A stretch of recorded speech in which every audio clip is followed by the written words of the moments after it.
Kemarin sudah dikasih soal tentang materi bab pengukuran kinerja di organisasi yang terdesentralisasi. Di situ ada dua soal, yaitu soal 11-14 dan soal 11-16. Yang pertama kita bahas yang soal 11-14. Ini soalnya.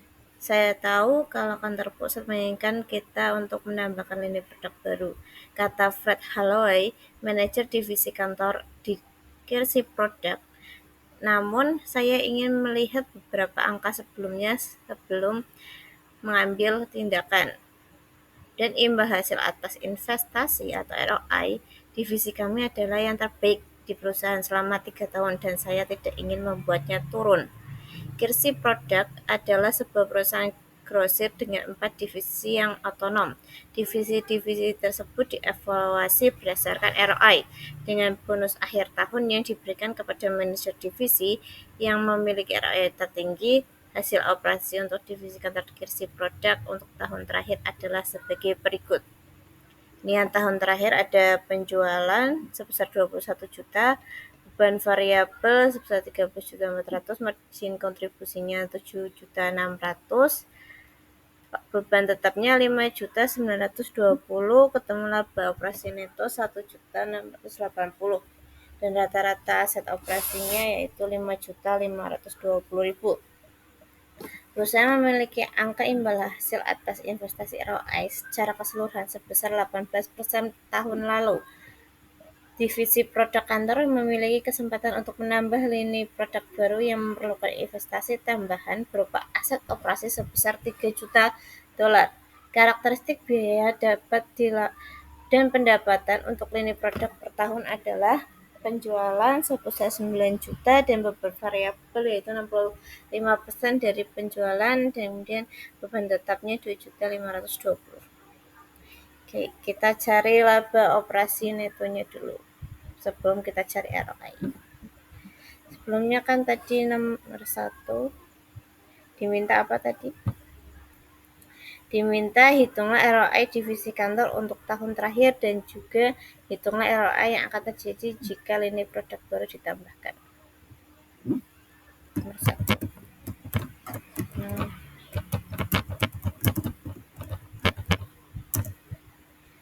Rumus ROI masih ingat ya? ROI sama dengan laba operasi dibagi rata-rata aset.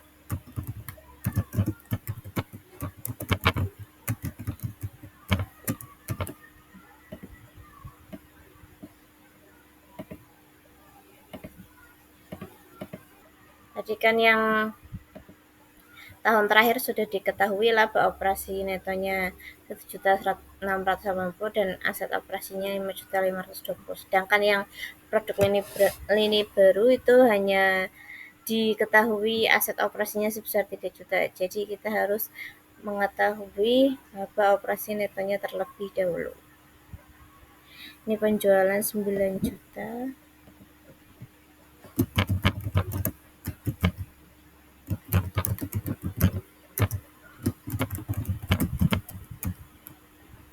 Penjualan dikurangi biaya variabel ketemu margin kontribusi dikurangi beban tetap ketemu laba operasi. Jadi penjualannya 9 juta dolar.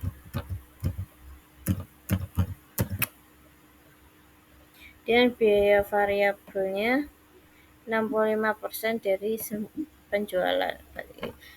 Dengan 65% penjualan. 5.850.000, kemudian margin kontribusinya dari 90 juta dikurangi 8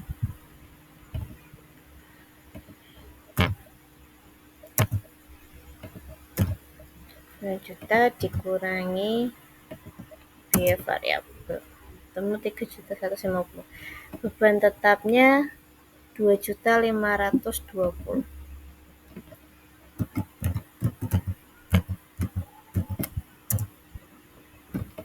Dan dikurangi lagi masa.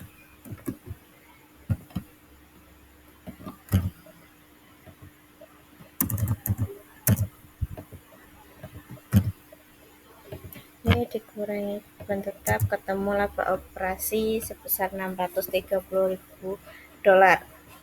Dan kita bandingkan ROI-nya. Di ROI laba operasi itu dibagi rata-rata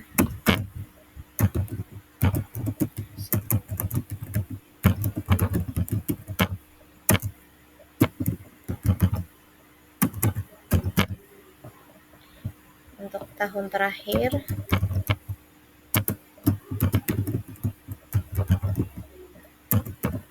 Tadi sudah diketahui laba operasi netonya 1.680 dan asetnya 5.520.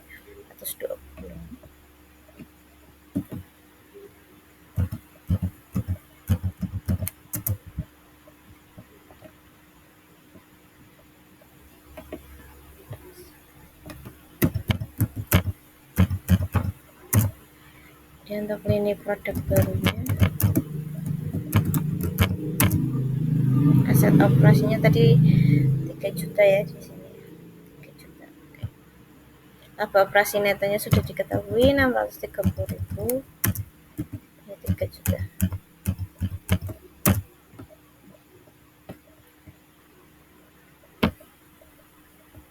Kita totalkan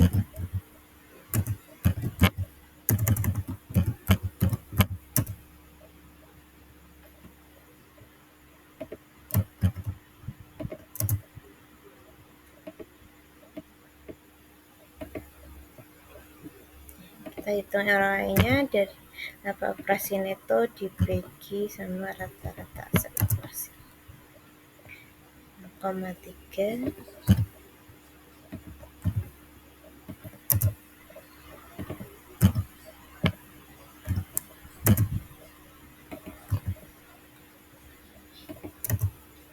Dan kita buat persen. Sudah ketemu untuk kalau menambahkan lini produk barunya ternyata 27%. Dan gimana? Ya, poin 1 sudah. Dan yang nomor 2, jika Anda berada di posisi Fresh Halloway, apakah Anda akan menerima atau menolak lini produk baru? Jelaskan. Jika kalian menjadi Fresh Halloway dengan menggunakan perhitungan ROI ini, maka pastinya akan menolak. Kenapa? Karena akan menurunkan ROI-nya. Tadi kan di sini sudah dijelaskan di soalnya. Imbal hasil atas investasi ROI divisi kami adalah yang terbaik di perusahaan selama 3 tahun dan saya tidak ingin membuatnya turun. Nah, maka dari itu, dengan bonus akhir tahun yang diberikan kepada manajer divisi yang memiliki ROI tertinggi. Nah, ini kalau nambah lini produk baru, malah ROI-nya jadi turun sebesar 27%, yang tadinya hanya sebesar 30%, maka Fresh Halloway akan menolaknya. Dan yang nomor 3, mengapa Anda menduga kantor pusat sangat berkeinginan agar divisi produk kantor menambah lini produk baru? Ya karena untuk meningkatkan pendapatannya. Nah itu, tapi ternyata setelah diperhitungkan mengenai ROI malah rugi. Karena lebih tinggi ROI malah lebih bagus. Oke. Dan yang nomor poin 4. Misalkan tingkat imbal hasil minimum yang diminta atas aset operasi adalah 15% dan kinerja perusahaan dievaluasi berdasarkan laba residu. Oke, yang poin keempat, menggunakan laba residu. A. Hitunglah laba residu divisi produk kantor untuk tahun yang paling baru Juga hitunglah laba residu yang akan terjadi jika lini produk baru ditambahkan. Masih ingat ya yang kalau laba residu itu laba operasi neto, rumusnya kan kayak gini.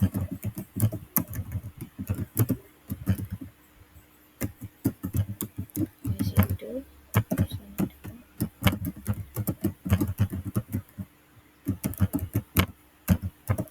dikurangi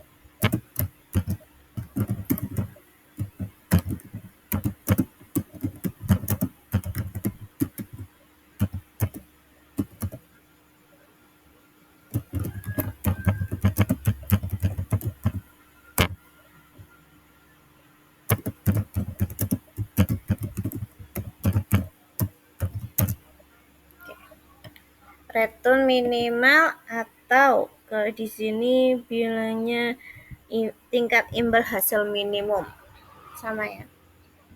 Oke. Tadi kita sudah ketahui bahwa rata-rata aset operasi yang tahun terakhir segini, ini produk segini. Bisa diketahui ya.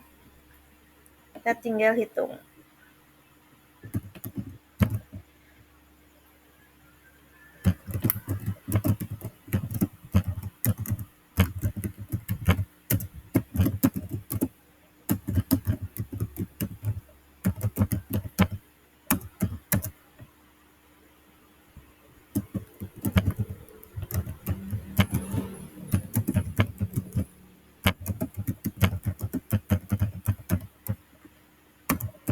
Tadi tingkat imbal hasilnya berapa?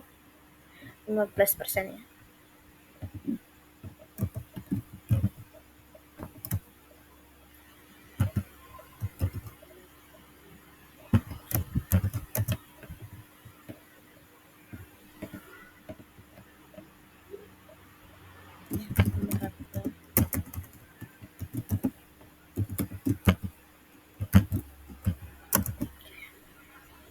Rata-rata aset operasi. Oh, sebentar.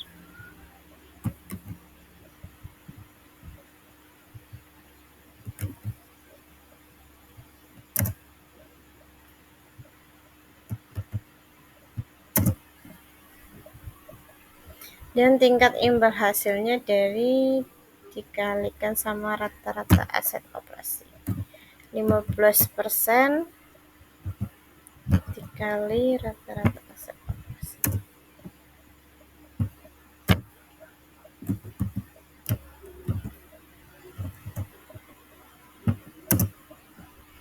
Dan ketemu laba residu dari laba neto dikurangi ini.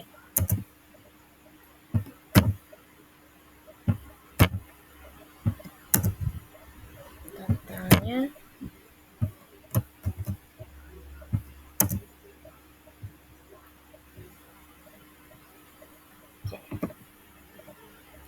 ternyata setelah dihitung menggunakan laba residual ketemu labanya 1.032.000. Dan yang poin B, berdasarkan situasi ini, jika Anda dalam posisi Fred Holloway, apakah Anda akan menerima atau menolak lini produk baru? Jelaskan. Jika menggunakan perhitungan laba residu atau laba residual, maka Fred Holloway akan cenderung menerima. Karena apa? Karena akan meningkatkan laba sebesar 1.032.000 yang sebelumnya hanya 852.000. Jadi sebelumnya kalau menggunakan ROI menolak, tapi menggunakan laba residu menerima karena meningkatkan laba. Itu kita lanjut soal yang berikutnya. Ya. Soal 11-16. Make It Fabrication di Aberdeen, Scotland, baru saja memperbaiki perbaikan yang berkesinambungan dalam hal perbaikan ke arah produksi ramping. Manajemen telah mengembangkan ukuran kinerja baru sebagai bagian dari kampanye. Berikut adalah data operasi yang telah dikumpulkan selama 4 bulan terakhir. yaitu waktu throughputnya belum diketahui, MCE siklus pengiriman juga belum diketahui, tapi persentase pengiriman tepat waktunya sudah diketahui. Dan jumlah unitnya juga sudah diketahui. Pihak manajemen meminta bantuan Anda untuk menghitung waktu throughput, waktu siklus pengiriman, dan MCE. Rata-rata waktu yang dipergunakan selama 4 bulan terakhir adalah sebagai berikut. Ya. Kita pindah dulu ke Excel waktu-waktunya.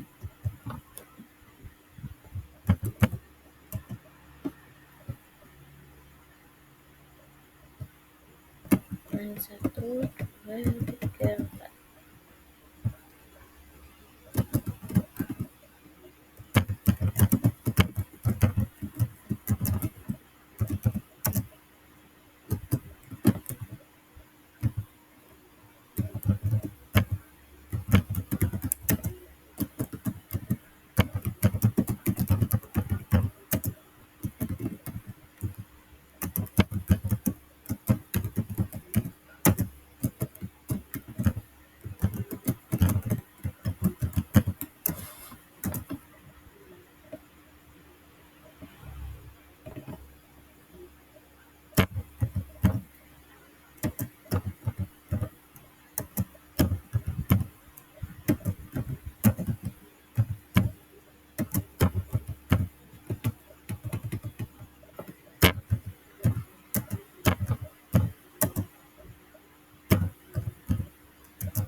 Sudah ya. Dan diminta untuk setiap bulannya hitunglah waktu throughput, MCE, dan siklus pengiriman. Waktu throughput, MCE, dan siklus pengiriman.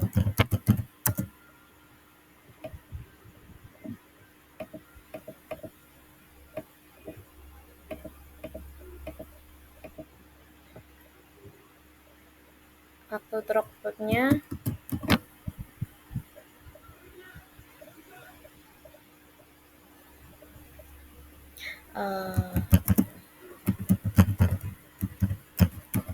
throughput sama dengan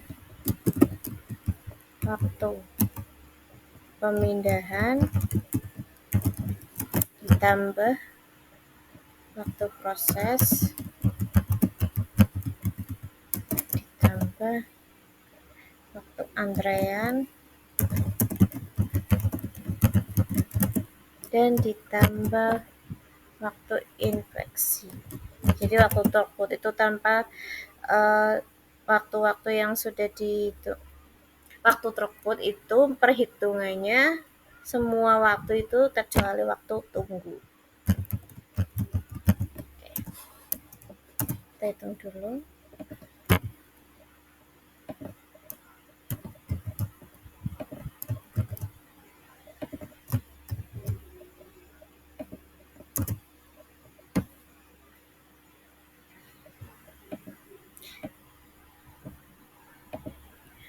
Untuk bulan pertama 5,4, bulan kedua 5,3, bulan ketiga 3,9, dan bulan keempat 2,9. Kemudian MCE.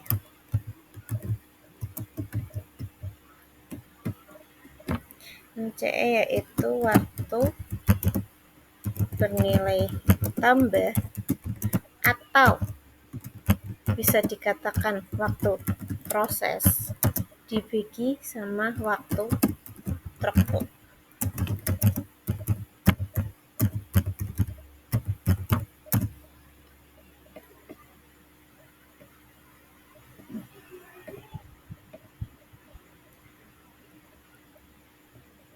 Jadi kan waktu throughputnya sudah diketahui ya masing-masing per bulan, tinggal dibagi dengan waktu prosesnya.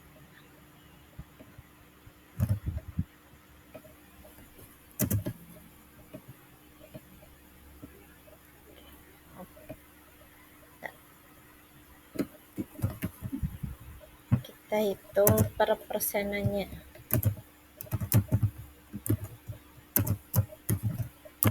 Dalam persen.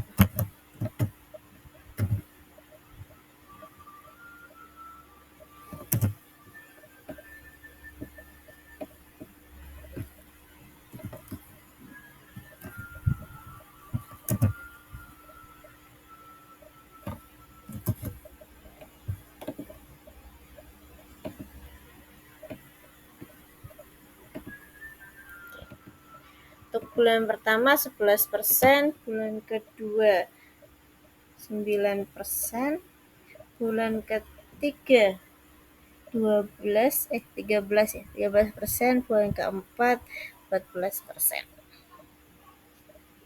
Dan untuk siklus pengiriman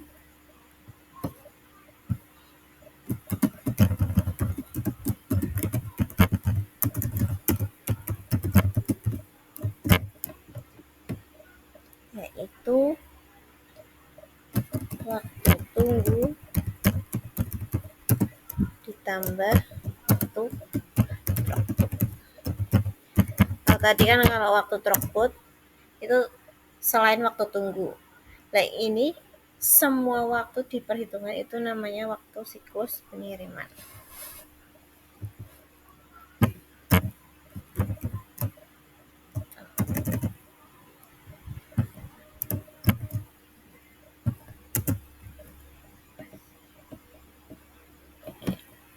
Siklus pengirimannya pada bulan pertama yaitu 15 hari, bulan kedua 14, bulan ketiga 9,2 dan bulan keempat 7,6.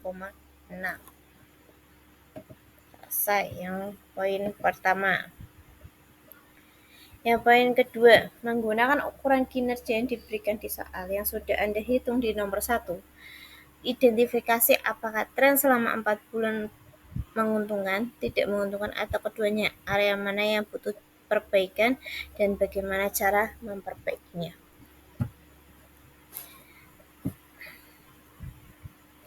Jadi tren yang ada itu untuk waktu throughput ini, waktu throughput menurun ya dari bulan 1 kemudian ke bulan 2, bulan 3 dan bulan keempat. Ini mengalami penurunan terus dan penurunan ini menunjukkan bahwa siklus produksi lebih cepat dan dampaknya pasti bagus atau menguntungkan. Kemudian tren MCE. MCE pada bulan pertama 11% dan kadang ini pas bulan kedua mengalami penurunan, namun saat bulan ketiga dan bulan keempat ini naik. Jadi MCE ini menguntungkan walaupun belum 100%. Berarti masih ada aktivitas yang tidak bernilai tambah lainnya atau waktu prosesnya. Tadi kan waktu bernilai tambah itu waktu proses. Dan tren siklus pengirimannya menurun kan itu. Dari 15 hari menjadi 7,6. Itu tren ini menguntungkan karena waktu throughput berkurang, menunjukkan bahwa proses menjadi lebih efisien dan cepat. Dan area mana yang perlu diperbaiki? Itu waktu pemindahan pada bulan ketiga. Ini kan bulan ke-1 sama 2 kan 0,5. Bulan ketiga sudah menurun nih 0,4. Tapi kok pas bulan keempat naik lagi. Ini harusnya diperbaiki. Dan waktu tunggu juga masih tinggi. Itu perlu diperbaiki. dengan cara waktu tunggu diperbaiki dengan menerapkan manajemen persediaan yang lebih baik dan perencanaan produksi yang lebih efisien.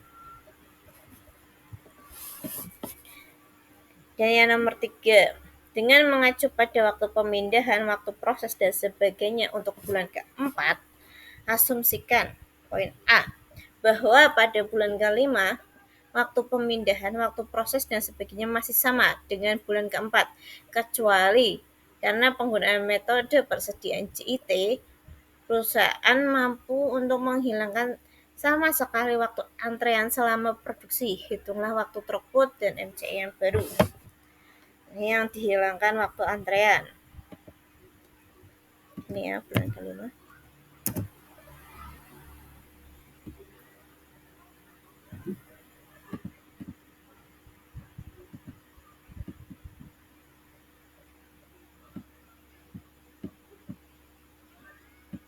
Waktu antrean ini menjadi 0. Nah, sini sudah otomatis. Ini masih sama ya, waktu throughput itu waktu pemindahan ditambah waktu proses, tambah waktu antrean dan waktu inspeksi. Jadi waktu throughputnya 1,2, MCE-nya waktu penilaian dibagi sama waktu throughput.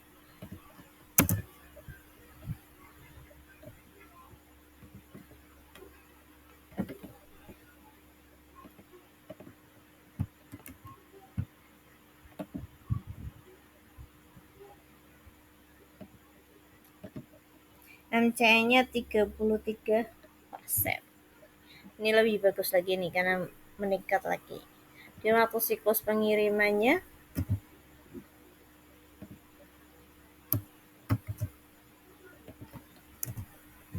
5,9 dan ini juga menurun lagi. Yang poin A. Yang poin B, asumsikan bahwa pada bulan ke-6 waktu pemindahan, waktu proses dan sebagainya masih sama pada bulan ke-4 kecuali waktu antrean selama produksi dan waktu inspeksi yang dihilangkan. Dan hitunglah waktu throughput dan MCE yang baru. Bulan ke-6 ini tadi masih sama dan waktu antrean dan inspeksi dihilangkan 0. Itulah waktu throughput di waktu pemindahan, waktu proses, waktu antrean, dan waktu inspeksi. Jadi 0,9 waktu throughputnya menurun lagi. Kemudian MCE-nya waktu tambah waktu proses dibagi waktu throughput.